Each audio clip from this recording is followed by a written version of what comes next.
Olá, pessoal do Prosas e Versos, é uma honra estar aqui com vocês. Meu nome é Cadu Lambac, também conhecido como Eduardo Paraná, primeiro guitarrista da Legião Urbana. Então, a primeira pergunta, como surgiu a Legião Urbana? Eu me lembro que eu tinha 16 anos de idade, eu estava tocando num festival que acontecia em Brasília, Concertos Lago Norte. E eu tinha uma banda de música instrumental, estava descendo do palco e daqui a pouco aparece o Renato Russo, olhou para mim, eu descendo do palco, ele olhou para mim e falou: "Cara, eu quero montar uma banda com você". E eu já conhecia, eu conhecia o Renato, mas eu conhecia antes o Aborto Elétrico, né? Que era uma super banda. Já tinha assistido a banda se apresentando nos festivais do Marista, nos colégios que a gente frequentava. E eu me lembro, quando ele me fez esse convite, realmente me pegou de surpresa, sabe? Porque esse pessoal, os punks de Brasília, era um grupo muito seleto e muito fechado. Para você passar a integrar essa turma, tinha que ter assim, um embasamento político, né? Eu fiquei super feliz pelo convite, porque eu percebi que o viés do convite tinha sido musical, e eu me lembro da preocupação do Renato antes de me fazer integrar a turma, muito antes do que vir a batizar a banda, né? Que veio depois veio a se chamar Legião Urbana. E eu me lembro que na mesma hora que ele me chamou, quero montar uma banda com você, eu falei, tá bom.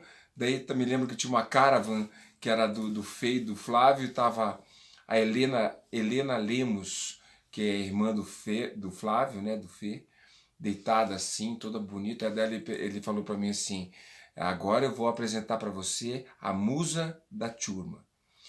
Daí ele me apresentou para ela, o Bonfá estava do lado, mas é da preocupação do Renato em primeiro me fazer a integrar a turma, que na verdade a turma, como ele falava, era a segunda família dele, né? Então, nesse período inicial, primeiro eu integrei a turma, passei a namorar uma menina da turma também, e depois que a gente veio batizar a Legião Urbana, que foi um convite que ele fez. A gente já havia feito alguns ensaios na minha casa, na 111 Sul, já havíamos feito alguns outros ensaios na casa dele também, na 303 Sul. Mas eu me lembro que teve um convite, ele falou: não, venham aqui em casa, você e o Bonfá, que hoje a gente vai fundar a banda. Como foi aquele dia fatídico em Patos de Minas e por que deu a confusão? É importante as pessoas saberem que esse período do começo da Legião Urbana, o primeiro show da Legião Urbana, que foi em Patos de Minas, foi no dia 5 de setembro de 1982. Nós fomos convidados para tocar na cidade, num festival que ia ter lá. E eu me lembro quando a gente já estava no palco assim, a gente tocando Em Cima dos Telhados, música Urbana 2, os PMs armados e as tropas de choque. Eu percebi já uma movimentação esquisita da parte dos policiais militares. Por quê? Primeiro, era o período de transição do regime militar para a dita democracia, para a tão esperada democracia. Mas ainda era regime militar. O lugar onde a gente estava tocando, que era a Festa do Milho, em Patos de Minas, até então, me parece que era um lugar cedido da Polícia Militar para a festa. E o primeiro show da Legião Urbana, quem estava com a gente também era o pessoal da Plebe Rude, era no show da Plebe Rude também, eles fizeram o show depois da gente. Mas eu me lembro que quando terminou a nossa apresentação, tinha um corredor polonês assim de militares e eu comentei com o Renato. Falei, pô, Renato, olha que interessante, né? O festival tem seguranças, ele não, Paraná, nós vamos ser presos. E fomos presos. E eu me lembro quando a gente foi, assim, não fomos presos, fomos detidos, né?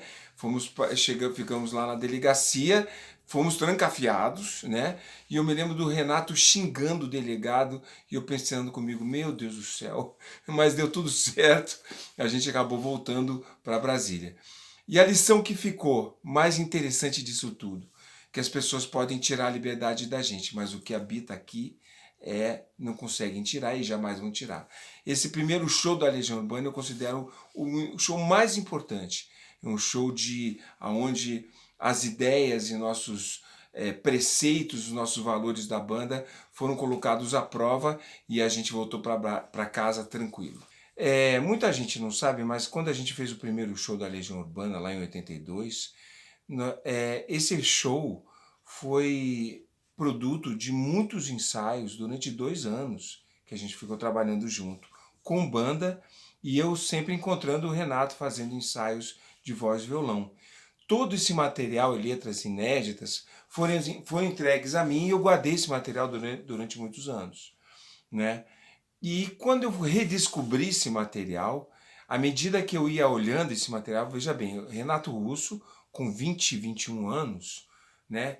E ele foi justamente aquela época que ele tinha recém feito Eduardo e Mônica e Faroeste Caboclo, então me deparei com material de muita relevância da música brasileira.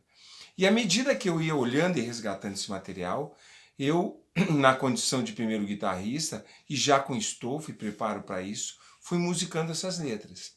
Para quê? Porque este material diz respeito à origem da Legião, aqueles primeiros momentos da Legião Urbana. Eu fui musicando.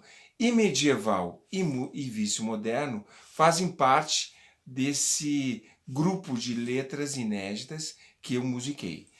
Agora, esse ano, são os 40 anos da Legião Urbana, e eu achei que que a minha missão como guitarrista seria justamente disponibilizar esse material para todas as pessoas que amam a banda e que amam a Legião Urbana. Houve algum motivo para que a música Dois Corações não fosse gravada na época? Realmente essa música é interessante, me lembro do Renato ter trazido para a gente no ensaio e ele ter contado essa história, né, dessa letra, mas eu me lembro que quando me deparei com a letra no ensaio, eu não tive condições na época de musicar essa letra, né? Me lembro que eu tinha 16 anos de idade e ainda estava com essa coisa de aprender a harmonia, né? Mas essa letra ficou comigo durante muitos anos e tem uma história muito bonita, porque o Renato, na época, estava se formando em jornalismo e ele tinha sido pautado para trabalhar. Aliás, ele trabalhava num jornal, o Jornal da Feira, eu acho que como estagiário, e ele foi pautado para fazer um jornalismo investigativo, porque havia uma denúncia de que estava sendo vendida carne clandestina na Ceilândia. E ele foi lá, colheu todas as informações, falou com o delegado, falou com as pessoas e traduziu isso numa letra muito bonita, onde dois corações são os protagonistas da letra. Então tá aí, Dois Corações, uma letra inédita que eu musiquei recentemente. Para quem não sabe, eu lancei um livro chamado Música Urbana, Início de uma Legião, e que retrata exatamente os 2 primeiros anos em que eu estive com a turma e com a Legião Urbana. www.eduardoparaná.com, você encontra esse livro lá. E tem várias histórias, dentre elas uma história bem interessante que eu vou contar aqui, que na época eu estudava no Colégio Objetivo e o Marcelo Bonfá também. E a gente resolveu entrar no festival, no FICO, que era o festival interno do Colégio Objetivo, que era muito conhecido no Brasil inteiro, e a gente se habilitou na época com a música química. E eu me lembro da gente ter gravado essa música no estúdio, no estúdio que a gente tinha lá em Brasília, eu, o Bonfá e o Renato Russo, a gente gravou a música e a gente não entrou, a gente não conseguiu ser sequer selecionado para o festival. E eu me lembro da reação do Renato, que eu acho que foi uma primeira rejeição que ele teve em relação a uma obra dele. Ele ficou extremamente chateado, né? E o mais interessante é que o Paralamas do Sucesso fez a festa no mesmo ano e tocou Química, né? Histórias.